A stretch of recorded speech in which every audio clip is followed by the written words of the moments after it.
In an industry filled with wannabes, hangers-on, sycophants, and people just desperate to achieve any measure of celebrity, Kathy Griffin stands as a shining example of how to get the spotlight to shine on you even when you have absolutely no discernible talent at all. You know what? That's not fair. That really isn't fair, and it's not entirely accurate. Look, it's my opinion that Kathy Griffin is a talentless hag who's only ever said anything funny on accident. But it isn't fair for me to say that she has no discernible talent at all, because that's just not true. She does have talent, and in an effort for me to be completely unbiased, I need to acknowledge that. She has an unbelievable talent for saying and doing stupid things in order to get her the attention she so desperately craves.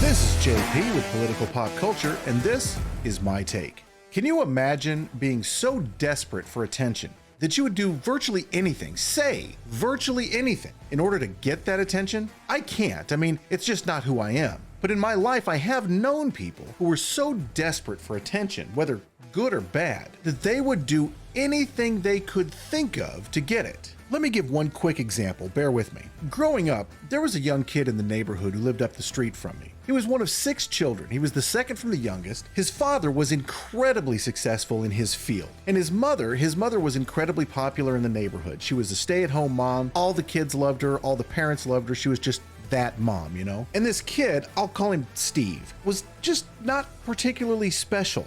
I don't mean that in a mean way. He just wasn't particularly gifted athletically. He was middle of the pack in school, and he didn't really have any hobbies or extracurricular activities where he stood out or excelled. His siblings, on the other hand, were by and large very successful. But Steve was just kind of there. Not exactly forgotten, but not really in the spotlight either. And Steve would get attention in the worst of ways. He'd act out, he'd get in fights, bully other children. As he got older, he even had some minor brushes with the law. The attention that Steve got wasn't good attention, but it was attention. That's what he wanted. That is what he needed. Kathy Griffin reminds me of Steve. She is so thirsty, so needy, so desperate for attention that she will do or say anything, no matter how controversial, no matter how offensive, no matter how stupid, just to get a little piece of that white-hot spotlight to hit her. What's got her in the spotlight now? This time, Kathy posted a tweet threatening civil war if people vote for Republicans in the coming midterms. If you don't want a civil war, vote for Democrats in November. If you do want a civil war, vote Republican. Now, Griffin has been widely panned for the tweet, with prominent Republicans like Ted Cruz responding in kind. This is wrong. Crazy Hollywood lefty threatening civil war if Dems don't win. Sadly, this is today's left. Angry, hateful, and violent. The National Libertarian Party Twitter account also responded, saying, quote,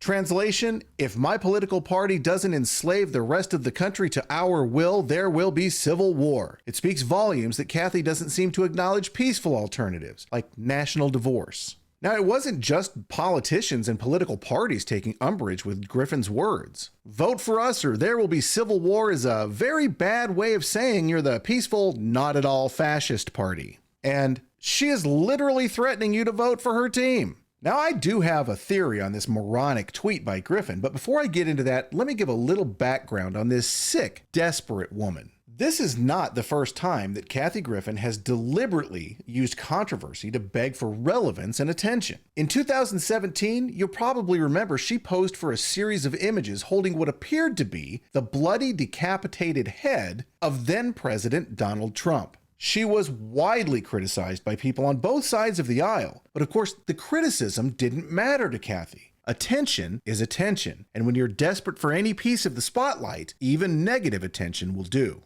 Now, as I said, I am not desperate for attention, but I'm also not above asking you to give a little attention, especially to the like button. Hey, look, if you like the content, if you want us to keep providing content like this, give us a little help. Click the like button, then hit subscribe and the notification bell. That way, you're going to be the first to know when we add new content to the channel. You'll also be helping the channel out because every like, every comment, every subscribe really does help. So thank you. In 2020, Griffin invited more controversy in a tweet saying, quote, "Syringe with nothing but air inside will do the trick.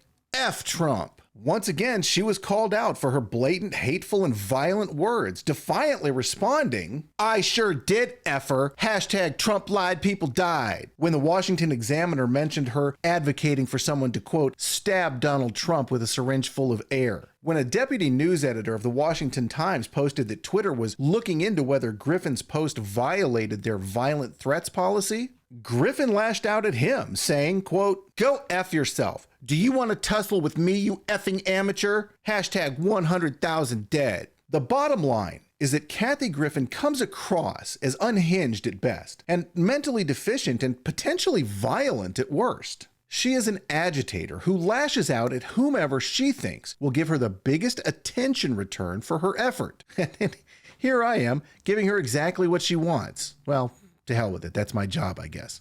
Getting back to her latest tweet, which was threatening civil war if people vote Republican in the midterms, I think it is far more likely that she's just screaming out for attention than it is she's actually trying to incite violence. That said, I do believe that she hopes there will be violence. That way she can point back to her prophetic words and say, "See, I told you there would be violence if Republicans had their way." If there is violence and she can gleefully point back to her prediction, she will once again be getting the one thing she so desperately wants and that her mediocre at best career could never give her: attention.